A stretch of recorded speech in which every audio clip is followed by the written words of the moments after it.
सीताराम हनुमान। आज हम एक ऐसे रहस्य पर प्रकाश डालेंगे जो सदियों से हमारी आस्था का केंद्र रहा है, हनुमान जी की उड़ान शक्ति। यह शक्ति केवल एक पौराणिक कथा नहीं बल्कि ब्रह्म विज्ञान का एक अद्भुत उदाहरण है जो आज भी संभव है। पहला, हनुमान जी और वायु तत्व का संबंध।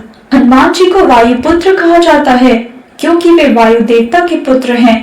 वायु केवल हवा नहीं बल्कि प्राण शक्ति का प्रतीक है। यह वही शक्ति है जो हमारे भीतर प्राणायाम के माध्यम से सक्रिय होती है। वायु का कंपन ओम है जो संपूर्ण सृष्टि का मूल नाद है। दूसरा, सिद्ध योग और अष्ट सिद्धियां। हनुमान जी ने सिद्ध योग के माध्यम से अष्ट सिद्धियां प्राप्त की, जिनमें से दो विशेष रूप से उनकी उड़ान शक्ति से संबंधित है। अणिमा सिद्धि, शरीर को अति सूक्ष्म बनाना जिससे वे कहीं भी प्रवेश कर सकते हैं। महिमा सिद्धि, शरीर को अति विशाल बनाना जिससे वे समुद्र पार कर सकते हैं। इन सिद्धियों के माध्यम से हनुमान जी ने लंका की यात्रा की और माता सीता का पता लगाया। तीसरा, वायु तंत्र और उड़ान शक्ति।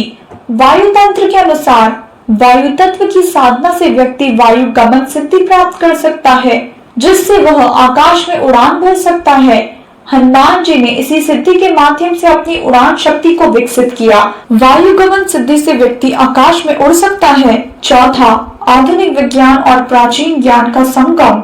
आज के वैज्ञानिक भी मानते हैं कि प्राण ऊर्जा और ध्वनि कंपन के माध्यम से शरीर की क्षमताओं को बढ़ाया जा सकता है। हनुमान जी की उड़ान शक्ति इसी सिद्धांत पर आधारित थी, जहाँ उन्होंने प्राण शक्ति और ध्वनि कंपन का उपयोग कर अपने शरीर को नियंत्रित किया।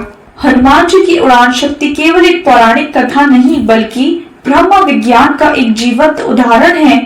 यह हमें सिखाता है कि आस्था, साधना और ज्ञान के माध्यम से हम असंभव को संभव बना सकते हैं। हनुमान जी की उड़ान शक्ति केवल पौराणिक कथा नहीं बल्कि ब्रह्म विज्ञान का एक जीवंत उदाहरण है। यह हमें सिखाता है कि आस्था, साधना और ज्ञान के माध्यम से हम असंभव को संभव बना सकते हैं। यदि आपको यह जानकारी उपयोगी लगी हो तो वीडियो को लाइक करें, चैनल को सब्सक्राइब करें और अपने विचार कमेंट्स में साझा करें। हम आगे भी ऐसे ही गूढ़ और वैज्ञानिक दृष्टिकोण से भरपूर विषयों पर चर्चा करेंगे।